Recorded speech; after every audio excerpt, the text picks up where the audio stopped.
सभापती महोदय, एक महत्त्वाच्या मुद्द्याकडं सभागृहाच्या माध्यमातून सरकारचं लक्ष वेधण्यासाठी ही लक्षवेधी या ठिकाणी मांडण्यात आलेली आहे. मगापासून सभागृहात चर्चा चालू आहे का टीईटीचा पेपर फुटला, नीटचा पेपर फुटला.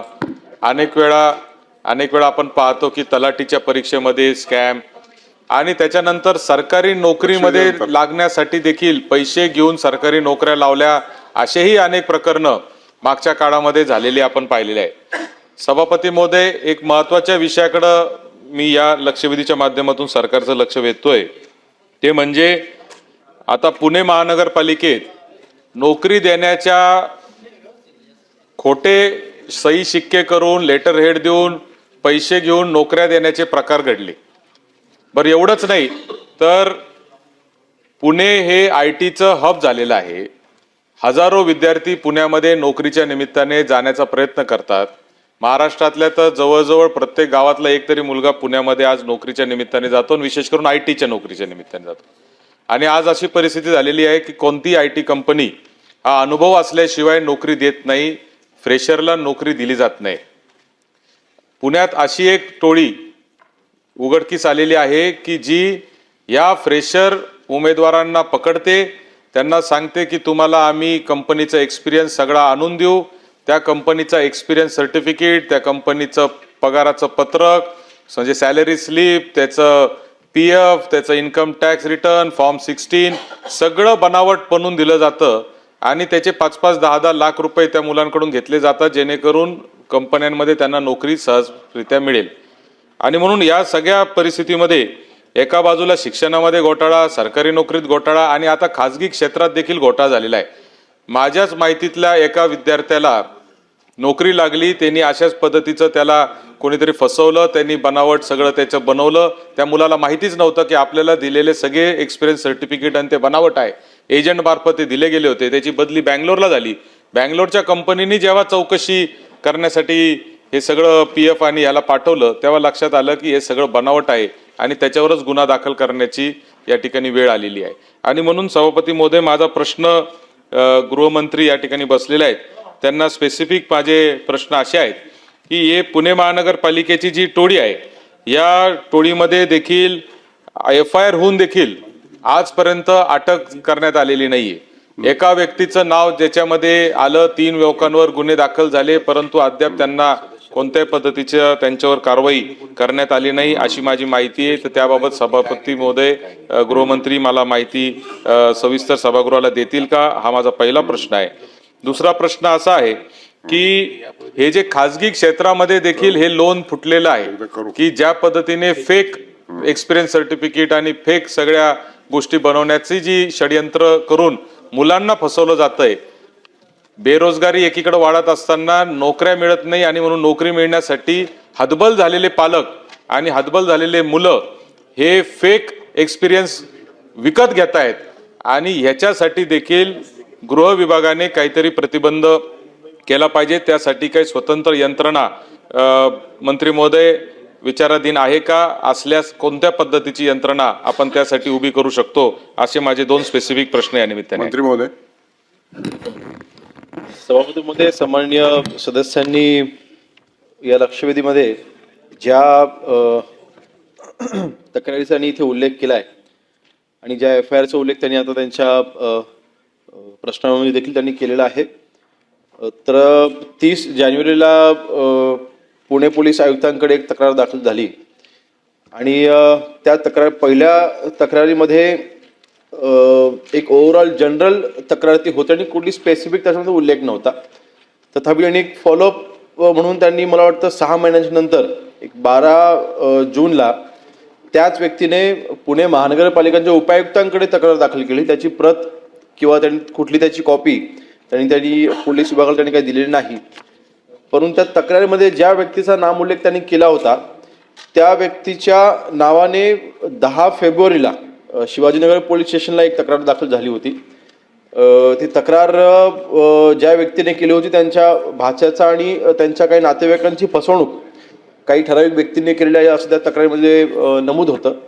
आणि त्या अनुषंगाने ज्यांनी तक्रार केलेली आहे त्या तक्रारदारांना आपण जेव्हा जबाब घेण्याकरता बोलावलं तेव्हा आपण त्यांच्याकडे काही डॉक्युमेंटची मागणी केली आणि त्यांनी तसं जबाबाच्या वेळेला देखील त्यांनी तसं नमूद केलेलं होतं की पुढच्या 3 ते 4 दिवसामध्ये आम्ही हे डॉक्युमेंट आपल्याला आणून देतो.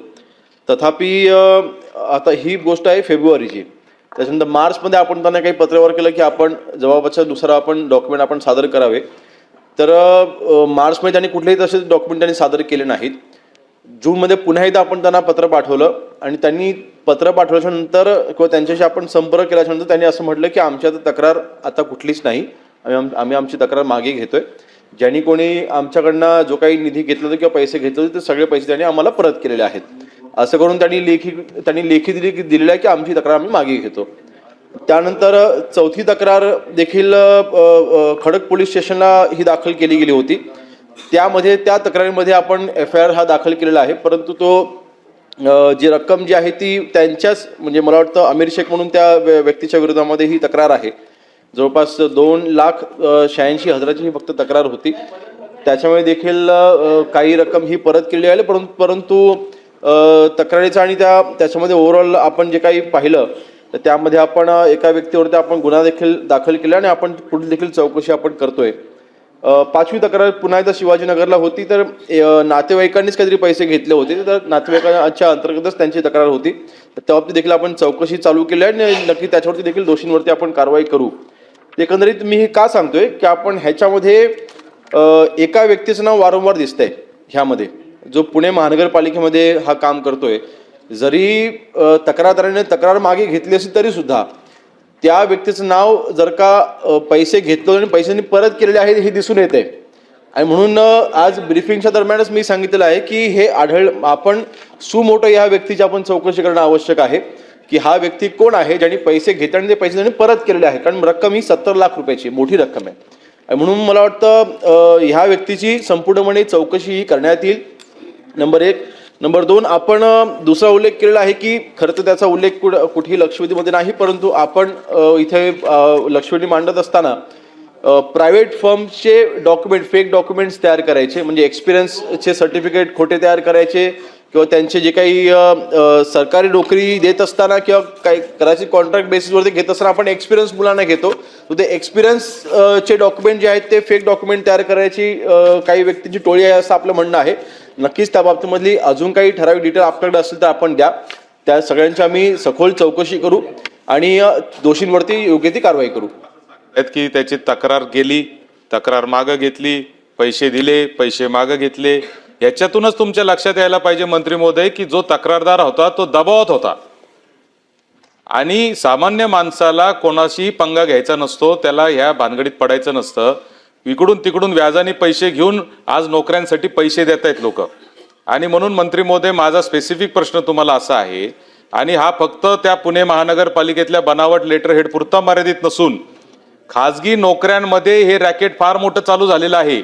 म्हणजे TCS कंपनीचं उदाहरण म्हणून सांगतो, नावामध्ये नाहीये, TCS उदाहरण म्हणून सांगतो की TCS कंपनीचं एक्सपिरियन्स सर्टिफिकेट घ्यायचं आणि भलत्या एका XYZ कंपनीमध्ये जाऊन द्यायचं आणि त्याच एक्सपिरियन्स सर्टिफिकेट बरोबर त्याचं पॅन कार्ड, त्याच्यासाठी लागणारं फॉर्म 16, PFचं returns, income tax returns, bank statement सगळं बनवून द्यायचं सेट. म्हणजे नवीन कंपनीत गेल्यावर माझ्याकडे 2 वर्षाचा TCSचा एक्सपिरियन्स आहे असं सांगायचं आणि खाजगी नोकरीत काम करायचं. माजी मंत्री महोदय आपल्याला एक स्पेसिफिक प्रश्न असा आहे की लोक ह्याच्यात दबावात असतात. जसं चाइल्ड हेल्पलाईन आपण करतो, वुमन हेल्पलाईन करतो, अशी पुणे पोलीस किंवा महाराष्ट्र पोलिसांनी जर आपण एक हेल्पलाईन तरुणांसाठी जर चालू केली का अशी फसवणूक कोणाची होत असेल तर त्यांनी त्याच्यावर फोन करावा, मग तुम्हाला खरं कळेल की किती लोक पुढे येतात.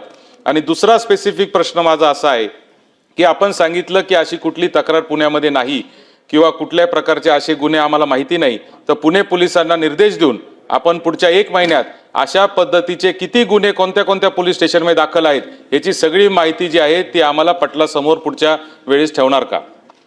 मंत्री महोदय. सभापती महोदय, तक्रारदारावरती दबाव होता असं तरी लक्षात येत नाही आहे, कारण 70 लाखाची रक्कम त्यांनी घेतली होती किंवा त्यांनी दिली होती. तक्रार द्यायच्या अगोदर त्या व्यक्तीचे 50 लाख रुपये त्यांनी परत केले होते. त्यांनी तक्रार कधी केली? जेव्हा उर्वरित 20 लाख रुपये जेव्हा त्यांना मिळत नव्हते कदाचित तेव्हा त्यांनी तक्रार केली. म्हणजे तक्रार ज्यावेळी त्यांनी दिली त्यावेळेला ऑलरेडी त्याला 50 लाख रुपये 70 लाखामध्ये मिळालेले होते. त्यामुळे त्याच्यावरती कुठला दबाव होता असं म्हणणं हे करायचं योग्य राहणार नाही. परंतु नक्कीच आपण दुसरा जो विषय मांडलेला आहे की खाजगी कंपन्यांचे डॉक्युमेंट तयार करून त्याचा गैरवापर करण्याकरिता जी काही तरुणांची फसवणूक होते, अर्थातच ते होऊ नये ह्याकरता संपूर्ण सखोल चौकशी केली जाईल. आणि मला वाटतं आता फक्त हा पुण्यासंबंधित हा विषय नाही, म्हणून खरं तर महानगरपालिका क्षेत्रामध्ये किंवा कमिशनरेट ज्या ज्या ठिकाणी आहे त्या ठिकाणी अशा पद्धतीचे टोळी कुठे सक्रियता नाही ना, ह्याची नक्कीच खात्री आम्ही स्वतः करून घेऊ आणि त्याची आम्ही चौकशी करू. दुसऱ्या हेल्पलाईनचा आपण जो प्रश्न मांडलेला आहे, ऑलरेडी आपल्या पोलीस विभागाच्या ज्या हेल्पलाईन आहेत त्याच्यावरती ह्या तक्रार ते तरुण कधीही देऊ शकतात.